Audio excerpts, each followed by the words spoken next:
ಇಲ್ಲಿ ಪವಿತ್ರ ಗೌಡ ಅವರಿಗೆ ಸಂಬಂಧಪಟ್ಟಾಗಿನ ಕೆಲ ಫೋಟೋಸ್ಗಳನ್ನು ಕೂಡ ನೀವು ಇಲ್ಲಿ ನೋಡಬಹುದಾಗಿದೆ. ಇದು ಸ್ಟೇಷನ್ ನಲ್ಲಿ ತೆಗೆದಿರುವಂತ ಫೋಟೋಸ್ಗಳನ್ನು ನಾವು ಇಲ್ಲಿ ನೋಡಬಹುದಾಗಿದೆ. ಇದು ಕೂಡ ಚಾರ್ಜ್ ಶೀಟ್ ನಲ್ಲಿ ಇರುವಂತ ಫೋಟೋಸ್ಗಳು.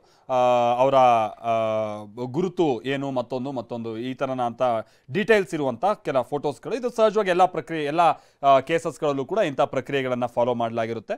ಸೊ ಅಂತ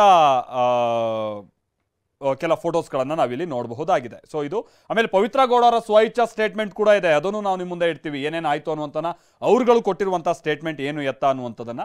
ಆಮೇಲೆ ಅವರೆಲ್ಲರೂ ಒಪ್ಕೊಂಡಿದ್ದಾರೆ ಸ್ಥಳಕ್ಕೆ ಹೋಗಿರುವಂಥದ್ದು ಮತ್ತೊಂದು. ಯಾಕಂದರೆ ಪುರಾವೆಗಳು ಅಷ್ಟು ನಿಖರವಾಗಿದ್ದಂಥ ಕಾರಣಕ್ಕಾಗಿ ಒಪ್ಕೊಳ್ಳದೆ ಬೇರೆ ದಾರಿ ಇರಲಿಲ್ಲ.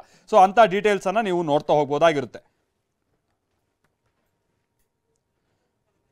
ಸೊ ದರ್ಶನ್ ಅವರ ಸ್ಟೇಟ್ಮೆಂಟ್ ಏನು ಅನ್ನುವಂಥದ್ದನ್ನ ನಾವು ನೋಡ್ತಾ ಇದ್ವಿ. ನಾನು ಎಲ್ಲಿ ತನಕ ಹೇಳಿದ್ದೆ ಅಂತಂದ್ರೆ ಚಿಕ್ಕಣ್ಣ ತನಕ ಹೇಳಿದ್ದೆ. ಸೊ ಬುಲ್ಬುಲ್ ಚಿತ್ರದ ಸಂದರ್ಭದಲ್ಲಿ ನನಗೆ ಪರಿಚಯ ಆಗಿರ್ತಾರೆ. ಮತ್ತೆ ಯಶಸ್ ಸೂರ್ಯ ಈತ ಕೂಡ ಸಹ ಚಿತ್ರ ನಟನಾಗಿದ್ದು ಆಗಾಗ ನಮ್ಮ ಜೊತೆಗೆ ಸಂಪರ್ಕದಲ್ಲಿ ಇರ್ತಾರೆ ಅನ್ನುವಂಥದ್ದು. ಓಕೆ, ಈಗ ಮ್ಯಾಟ್ರಿಕ್ ಬರೋಣ. ಅದು 8ನೇ ತಾರೀಕು ಏನಾಯ್ತು ಅನ್ನುವಂಥದ್ದು ವಿಚಾರ. ದಿನಾಂಕ 8/6/2024 ಶನಿವಾರ ಬೆಳಗ್ಗೆ ಕತ್ರಗುಪ್ಪೆಯಲ್ಲಿನ ಫ್ಲಾಟ್ನಿಂದ ಐಡಿಯಲ್ ಹೋಮ್ಸ್ನ ಮನೆಗೆ ಬಂದು ವರ್ಕೌಟ್ ಮುಗಿಸಿ ನಾನು ಮನೆಯಲ್ಲಿದ್ದೆ. ಮಧ್ಯಾಹ್ನ ಸುಮಾರು 12:30 ಸಂದರ್ಭದಲ್ಲಿ ನಾನು ಮತ್ತು ನಮ್ಮ ಮನೆಗೆ ಬಂದಿದ್ದಂಥ ಪ್ರದೋಷ್ ನಾಗರಾಜ್ ಜೊತೆಗೆ ರಾಜರಾಜೇಶ್ವರಿ ನಗರದಲ್ಲಿರುವಂತಹ ಸ್ಟೋನಿ ಬ್ರೂಕ್ಸ್ ರೆಸ್ಟೋರೆಂಟ್ಗೆ ಹೋಗಿದ್ದು. ಯಾವತ್ತು? 8ನೇ ತಾರೀಕು. ಸೊ ರೆಸ್ಟೋರೆಂಟ್ಗೆ ಹೋಗಿದ್ದು. ಅಲ್ಲಿ ಆಗಲೇ ಮಾಲೀಕರಾದಂಥ ವಿನಯ್ ಹಾಗೆ ಯಶಸ್ ಸೂರ್ಯ ರವರುಗಳು ಕೂಡ ಇದ್ರು. ನಾನು ಹೋದ ನಂತರ ಚಿತ್ರರಂಗದ ನಟ ಚಿಕ್ಕಣ್ಣ ಕೂಡ ಅಲ್ಲಿಗೆ ಬಂದ್ರು.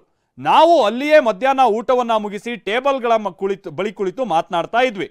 ಮಧ್ಯಾಹ್ನ ಸುಮಾರು 3 ಗಂಟೆಯಲ್ಲಿ ಪವನ್ ನನ್ನ ಬಳಿ ಬಂದು ತನ್ನ ಮೊಬೈಲ್ನನ್ನ ನನಗೆ ತೋರಿಸಿ ಯಾರೋ ಒಬ್ಬ ಗೌತಮ್ ಎಸ್ ಎಂಬ ಹೆಸರಿನ ಇನ್ಸ್ಟಾಗ್ರಾಮ್ ಖಾತೆಯಿಂದ ಪವಿತ್ರ ಅವರ ಅಕ್ಕನಿಗೆ ಕರೆಕ್ಟ್ ಮಾಡ್ತಾ ಇದ್ದ ಅನ್ನುವಂಥದ್ದೆಲ್ಲ ಹೇಳ್ತಾರೆ ಅಂತ ಹೇಳ್ತಾರೆ.